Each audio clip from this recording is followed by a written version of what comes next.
Before there was today's interstate highway system, that massive mileage that spans the continent with some of the most glorious and some of the most congested roadways in the world, there was an early interstate system dating from the 1920s. Its master plan was huge, too, for the times. The growing number of first automobile owners demanded that something be done about the shape the highways were in, and in some cases, the total lack of highways.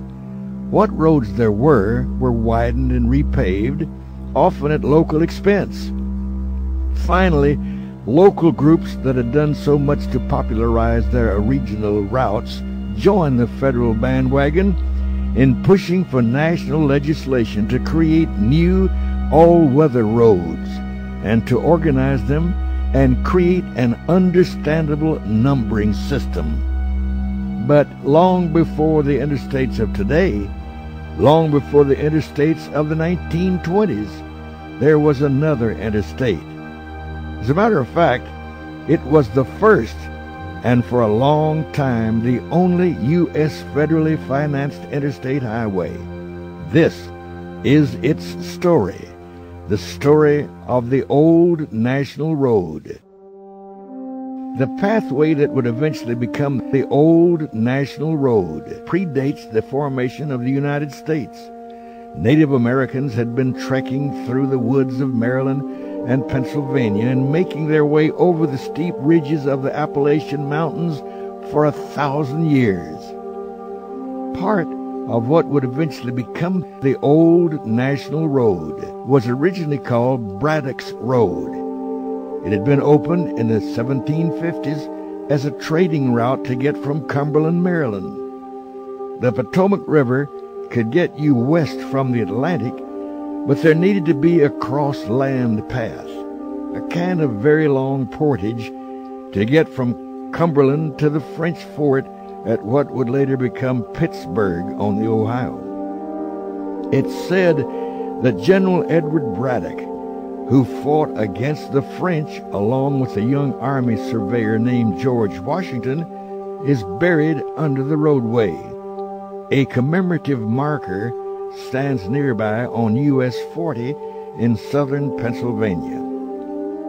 Some half a century later, President Thomas Jefferson, who sent Lewis and Clark to the west to find a better route into New America, pushed through a plan to improve westward transportation back in the east. The first contracts for the National Road were begun in 1806. Full-scale construction started in 1811. The road began at Cumberland and headed west, following old Indian paths and part of the Braddock Road. By 1818, it had reached Wheeling on the Ohio. Eventually, at Wheeling, the longest suspension bridge of its time was built. It still stands. It remains a landmark on the road. It's not known now how many wagons passed across the span as it helped America move west. But even before the building of the bridge, it soon became evident that the road needed to be extended. But unlike the earlier push to only get to Ohio at what is now Pittsburgh, builders of the National Road were told to keep going west from Wheeling. In 1820, Congress authorized the money to take the National Road all the way to St. Louis on the Mississippi. Building the road was a daunting task for the new nation, but a necessary one. As the road continued to head westward, a new American industry sprang up on this first interstate highway, the hospitality business. Inns and taverns began to build along the road. Wagon after wagon of produce and people began using the road. By the 1830s, writers were marveling at the way this single conduit was carrying a wave of immigrants to the new frontier. Something else was moving west on the National Road. Immigrants were taking the American flag with them, displaying it whenever they stopped or eventually moved. On holidays, the roadway of the National Road was decorated with stars and stripes. During the Civil War, the road was carefully guarded by Union soldiers, keeping it open for the movement of troops and supplies. But following the Civil War, the road began to languish. Its use had largely been supplanted by the growing system of railroads. Then enter the automobile and a national push for better roads. In the East, the old National Road was already there. It was aching to be refurbished and serve the public again. When the numbering system was established for the nation's original system of interstate highways, much of the old National Road became US 40, and the road was reborn. The suspension bridge at Wheeling soon saw motorized vehicles crossing it. The bridge, which is still in use, carried US 40's traffic until the 1970s. During the previous half-century, as the old National Road was improved and renamed US 40, the cities along the way quickly adopted new road-building techniques. Every town wanted its part of US 40 to be perfect. Some of the first four-lane roads in the East started showing up in Columbus, Ohio, and in Indianapolis, Indiana, where 40 had stretches of modern-looking multi-lane highways. One other thing, many cities along the road, including Columbus, Indianapolis, and Wheeling, and countless smaller towns and hamlets, owe their growth and their very existence to the old National Road.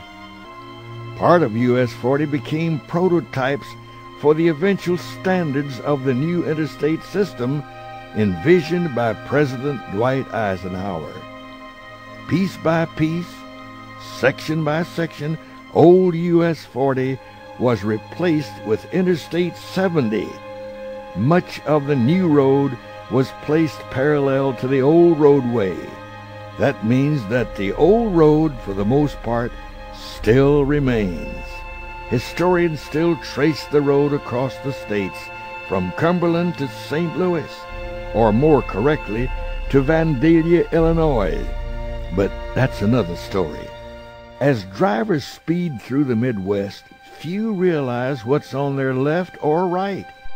They don't understand that that old stretch of mostly two-lane road, with the quaint churches, restored toll houses, dying small towns and villages, once teemed with wagons and horses and produce and the dreams of 1,000,000 pioneers.